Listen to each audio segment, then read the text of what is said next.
একটা বিখ্যাত বই আছে, বইটার নাম হচ্ছে ইট দ্যাট ফ্রগ। ব্যাঙ খাওয়ার কথা বলে। আসলে ব্যাঙ খাওয়ার কথাটার মানে হচ্ছে যে যখন আমরা দিনে একদম শুরু কোনো একটা কাজ করব, আমরা যেন সবথেকে কঠিন কাজটা দিয়ে শুরু করি। যদি আমরা একদম শর্ট কাজটা দিয়ে শুরু করি, শর্ট কাজটা দিয়ে শুরু করলাম, তারপর যখন কঠিন কনসেপ্ট আসবে আমাদের খুব একটা ইচ্ছা হবে না, আরে টাফ হয়ে যাচ্ছে। এবং যত সময় যায় আমাদের মনোযোগটাও কিন্তু আস্তে আস্তে কমতে থাকে, উইল পাওয়ার কমতে থাকে।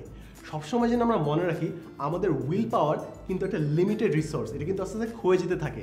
তো একদম প্রথমেই দিনের শুরুতে যে কাজটা করব কিংবা যে চ্যাপ্টারটা করব ওটা যেন টাফেস্ট চ্যাপ্টারটা হয়, তখন মাইন্ড ফ্রেশও থাকে এবং সব থেকে বেশি উইল পাওয়ারও থাকে। তাই দিনে হয়তো আমরা 3-4টা চ্যাপ্টার করছি কিংবা 3-4টা সাবজেক্ট কভার করছি, বাট ফার্স্টে যে সাবজেক্টটা কিংবা টপিকটা কভার করব ওটা যেন সবথেকে কমপ্লিকেটেড হয় কিংবা সবথেকে কমপ্লেক্স হয়, যেন ফার্স্টে কঠিন কাজটা সারার পর বাকি সব কিছু একদম পানির মতো সোজা লাগে।